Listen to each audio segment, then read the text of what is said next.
All right, well, I think a bit of a surprise, not a stunner by any means, but something that surprised me a little bit was the Falcons staying here, because again, they were a team, like a lot of teams here, could have traded out, and also them going with Drake London. I've seen them get mocked wide receiver a little bit. Listen, there's two arguments to the drafting a wide receiver early idea, right? The one argument is that wide receiver is so important, getting an elite one really matters, but the flip side is it's a hard position to evaluate, so you could get maybe more of a sure thing, but if you're going to draft a wide receiver early, this is probably when I would do it. And I really like Drake London. This is probably, this might be the guy I would do it, although I like Williams a lot as well, because London's awesome. He really is. Let's get into the film and talk about what I like about London, and then kind of talk about the fit a little bit later on. I want to start off with a play like this, because I want to talk about how Drake London gets his wins. I'm sure a lot of people will bring up the fact that he isn't that fast, and can you really be the best wide receiver in this draft class if you're not that fast, which many people do believe he is the best wide receiver in this draft class. Well, to me, I think it's important to mention, well, how was he winning in college? Because if you're not an overly fast wide receiver, but are still winning with speed at the college level because, guys aren't as fast in college as they are in the NFL, well, okay, in that scenario, it would probably be concerning. But that's not how he wins. The main way he wins is through stuff like this, which this is just going to be a really impressive display of route running and footwork and just understanding leverage, in my opinion, from Drake London. So you see where he is on the field. I've highlighted him. I'm not going to tell you what route he's going to run just yet, just because I want to really, let you experience this and see why he is so effective. So first, watch the beginning of this play. You see him fake left a little bit, but then he's going to run to the, he's going to run straight, but get a little bit towards the right. So he has the inside leverage, right? Which means, closer to the inside than the defensive back who he's going up against. So if the quarterback wanted to throw the ball to him, like, for example, if you're running a slant route, you would probably rather have the inside leverage. That would make things easier, unless there's some sort of game theory thing of you're doing, getting the inside leverage, but you don't actually want to go to the inside, which might be the case here.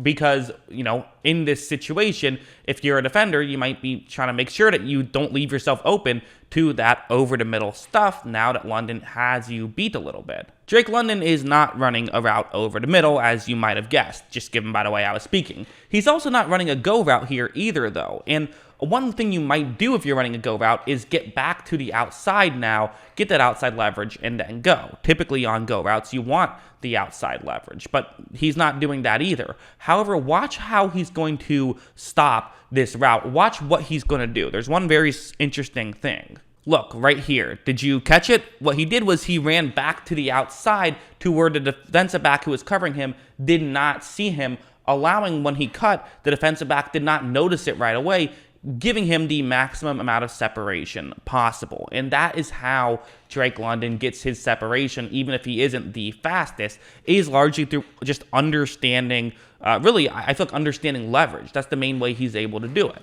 And this is where, some Mike Evans comparisons have been made. And that's where I see those Mike Evans comparisons being made, because that's what Evans does, is he just has a great understanding of leverage, and that's what Drake London has. And there's also just stuff like this, where it's going to be just a quick slant route against man coverage. And what you want in a slant route is a guy who can, win, get separation, right? But how do you get that separation? It's typically with how well do you get off the line of scrimmage, and really how good of footwork do you have. As you see, he does have just explosive footwork and is able to cut well enough that he still is able to pick up a good amount of yards on that play. So, he did what the offense asked him to do, largely due to footwork. And again, at his size, it really is crazy that he still has the footwork that he has. Like, this play is another example where what's going to happen here is he is in the slot right here. USC would have him play the slot from time to time. And it's going to be one of those wide receiver screens where you're not blocking the defensive back who's currently lined up with London, which I'm never really crazy about these kind of plays, to be honest. I feel like typically they don't work out as well,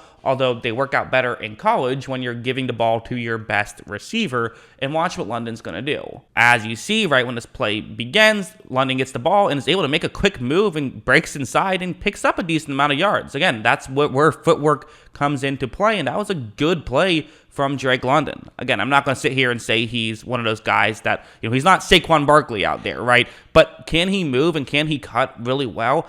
Yes, especially as a guy who is 6'4", incredibly well for his size. I think that's definitely true. Again, something like this, another one where he can win on a slant, and that's what's going to happen here. But really what I want you to pay attention to is going to be just his hands and his first step. Watch him set up as though he's about to do anything, and next thing you know, breaks right in. So the defensive back, there's several things you're paying attention to. So that defensive back put his hands out. London never did.